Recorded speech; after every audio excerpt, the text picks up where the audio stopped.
Hey there friend, hope you're doing well. Today I wanted to take you into an app that I've been using that I've really just discovered recently, but I've kind of fallen in love with it. It's called Oculus Medium and it allows you to sculpt in 3 dimensions inside virtual reality. And it's a pretty amazing app, and I've learned a couple of tricks really quickly on how to make this more efficient. Let's jump into the app and I'll show you how I made this chair. So as you can see, I am on my desktop, but I'm using my Oculus Quest with the Oculus Link cable connected. So I'm going to open up the Oculus Medium app and I'm going to record my screen here, show you kind of what I see from inside my VR system. And it works well with the Oculus Link using the Quest headset. So if you have one of those, I suggest you check it out. It's basically using all the power from your computer to run that, so it runs very smooth and haven't had any hiccups yet. So you've got a control on your left hand that has a bunch of tools, and then you've got like a spray gun on your right hand, and you can choose to be right or left-handed, but basically you have a green icon when you want to add a green, and then a red icon when you want to erase something. So quickly here I'm going to lay out some material and I'm going to trim a chair leg down, basically using some of this. If you think about how you sculpt in reality with clay, you would typically add clay and then carve out what it is that you want that figure to be. So this works very similar in that way, that you would first lay down the material and then carve out what you want out of it. So if you double click on the little cogwheel on your right hand, you can switch to an erase tool. The icon will turn red and you can just basically switch into that mode pretty easily by double clicking that button. So you can see you just click and erase. It gives you a little highlight of how much is being affected by this. So I'm gonna go back in. This needs to be a little bit smoother than this.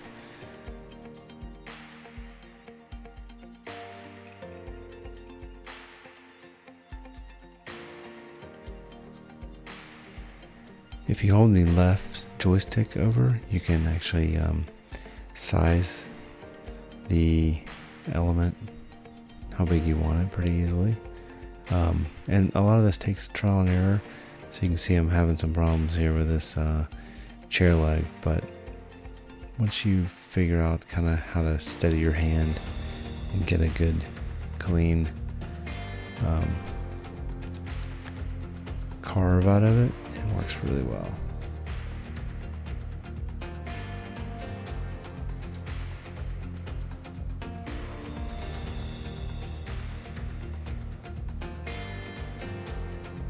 Alright, so I think that looks better.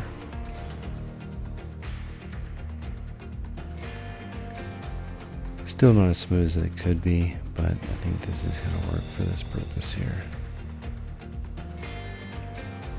So I'm going to add like a little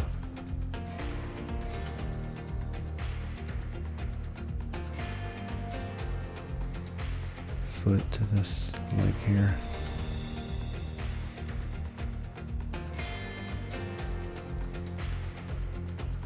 So I recorded a lot of footage here, so I'm going to go through and speed up various parts of this, and I'll slow down when there's something that I find interesting or possibly helpful for you.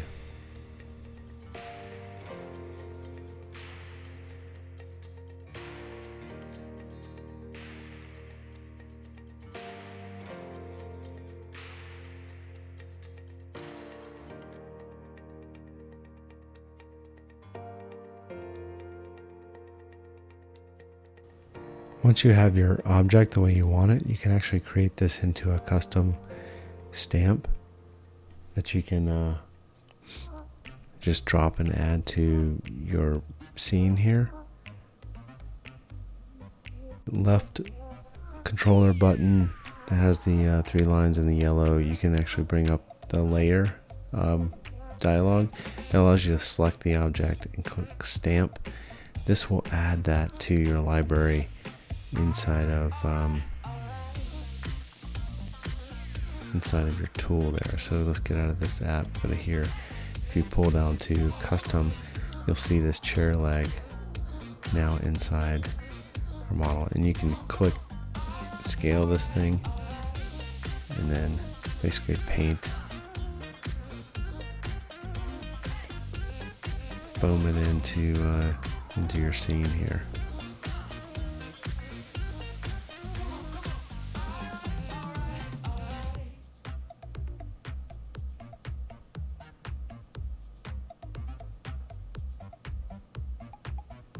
Like this. Now I'm spraying currently in the continuous mode. If you switch out of this to single object mode here, then when you place one, it'll only put one in at a time. That way you don't mess up the shape of the object.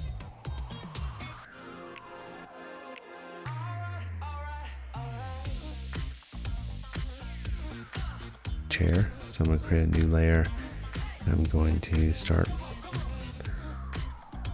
Well, this looks like it's. So I'm going to adjust. One thing you need to adjust is the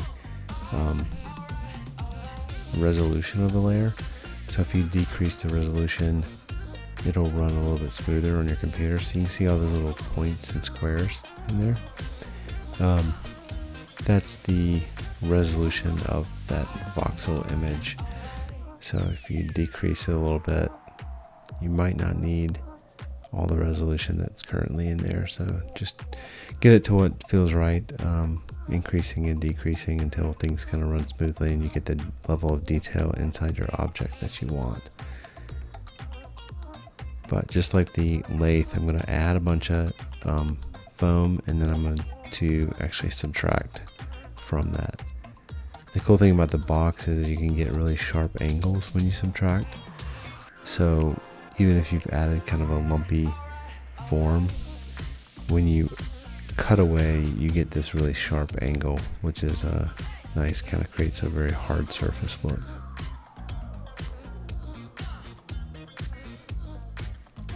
And obviously you don't have to worry about gravity, so you can pretty much do whatever you want.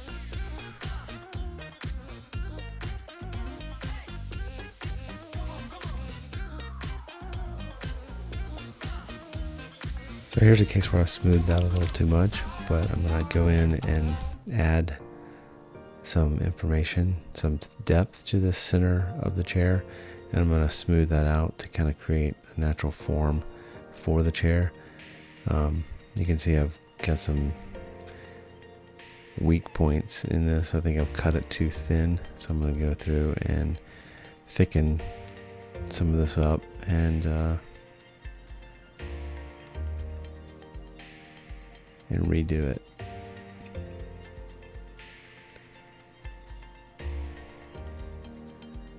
But when you add to these, you can smooth things out using the smooth tool. Just hold your left trigger on your left controller down, and it'll change to the smooth tool. Then you can go through and smooth some stuff out. So I'm going to recut this, but not quite as thin.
So if before applying some of these stamps to your scene, you are able to create a new layer that allows you to go in and move these objects later into a better position. So the more layers you set up, the better control you have over the parts of this model.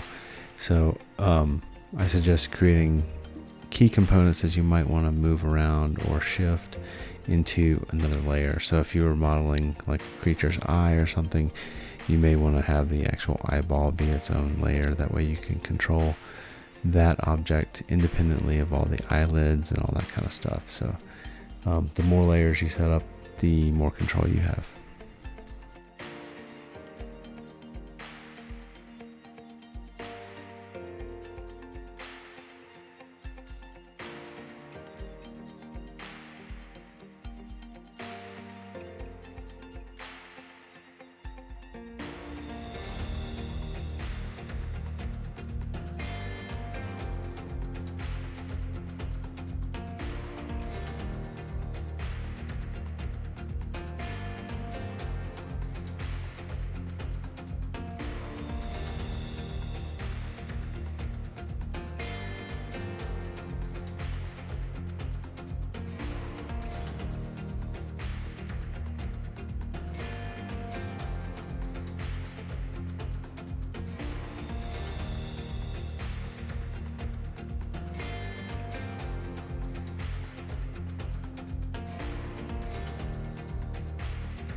Thanks for watching. If you found this interesting, then feel free to subscribe. I'm going to have a lot more videos on sculpting inside of VR and making things like this chair. Hopefully I'll improve over time, but this is one of the first models I've made.